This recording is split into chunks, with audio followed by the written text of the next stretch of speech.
Shalom and welcome to another in our series of podcasts from Temple Beth Am, a dynamic center for conservative Judaism in Los Angeles. This is a recording of Parenting Through the Parsha with Rabbi Matt Shapiro. Something that I'm still trying to figure out how to do as a parent, and I imagine I will be working on figuring out for quite some time, is when and how to give advice to my kids, is when and how to intervene and say, here's what I think you should or shouldn't be doing in this case, when to let them learn for themselves. Of course, it's different for different age kids, for my 12-year-old as opposed to my 6-year-old, and different, of course, based on the personality of the kid. There's no clear mathematical formula.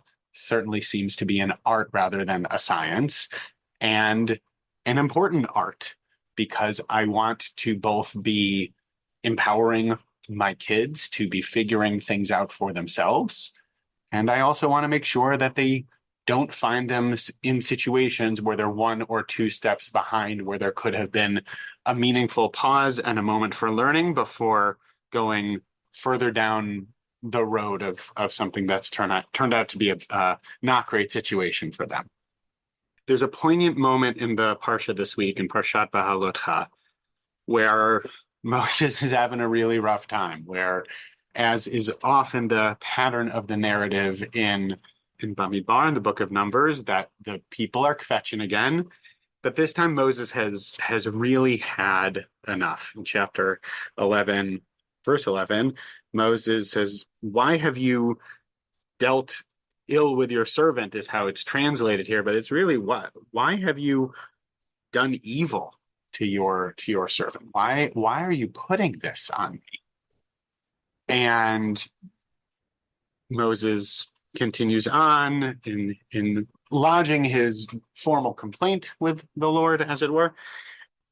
God's response is that you shouldn't do this alone, that this shouldn't be something that is only on you. First thing he says is to gather up 70 elders and to bring them forward so that they can support you, so that it's not only about you, that you're not the only one who has to be figuring out how to lead this people. And Rabbi Jonathan Sachs is an extensive and beautiful commentary on these verses and the dynamic that unfolds. And he says that simply being there with him, simply being there with Moses, was part of the cure. That's part of what experience of this narrative holds, is that it's not even necessarily about something that the elders are doing, although they are taking action, but just by being with him, they're helping. And we know this in a few different directions. I was at a Shiva home this week where I shared a version of these words, and that is certainly a place where we experience the power of being together, and just by connecting with each other on a human level is powerful. We experience this by praying in community. We experience this. I experience it sometimes at concert. There's a power to being together, regardless of what else is happening, that provides us with uplift and meaning and any number of other wonderful things. What's interesting about this is that Moses has gotten similar advice before, going back 2 whole books, going back 2 whole years, depending on how you want to count, when they were initially leaving Egypt, when the Israelites were initially leaving Egypt, and the burden of leadership was feeling too heavy for Moses. His father-in-law gave him very similar advice and says, you need to set up other people who can help you judge cases, who can help you figure out what to do with these people who are starting to come to you and complain and who have these needs. This is not the first time that Moses has gotten the advice of, you shouldn't be doing this alone. And so there's a really interesting question here of not just when and how we should be giving advice, but what makes it possible for us to take good advice when it's given to us. Now, I don't know what Moses' relationship with his father-in-law was exactly, if we hold by the the wonderful film of Prince of Egypt. It seems like Jethro seems to be a pretty jolly fellow, but I don't know exactly what it was like. So it could be the source that it's coming from. Maybe it's different to be getting advice from your father-in-law than directly from God. I would imagine that's a different experience. Maybe it's just that over time, if you hear the same advice frequently enough, you're more likely to hear it after it's been offered up a few times. That's been the case for me in my life more than once.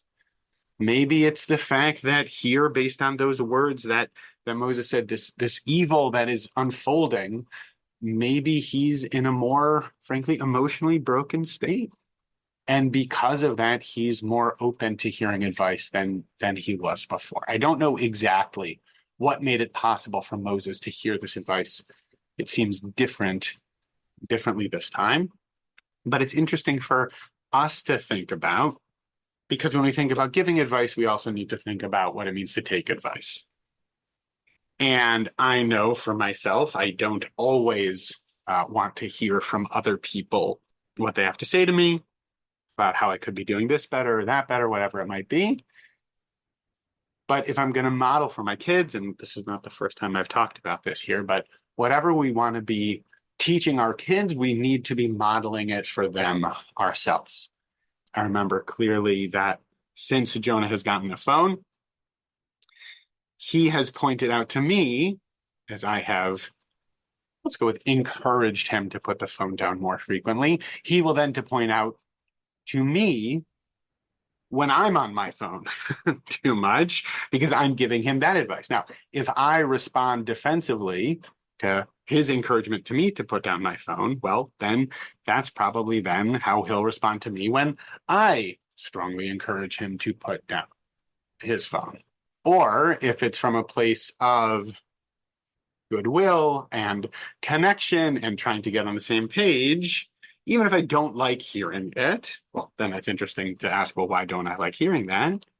But also to then hopefully model, yeah, that is probably good advice to put down my phone before dinner, to talk to you a little bit more about how your day was, or to play a game or whatever it is, instead of zoning out and trying to figure out what the score of the White Sox game was, right? That they probably lost anyway. But by modeling how to take advice, that hopefully then opens a door for thinking about how to give advice and how to create an environment in which that relational component is present, so that hopefully before getting to the kind of emotional place that Moses is in this Parsha, there can be that dialogue, there can be that openness, so that we can be open to the wisdom that each of us has to offer the other, even if we don't hear it the first time, maybe even the second time, but that relationship is strong enough and the presence and the openness are there, so that we can continue to learn from the wisdom that we all have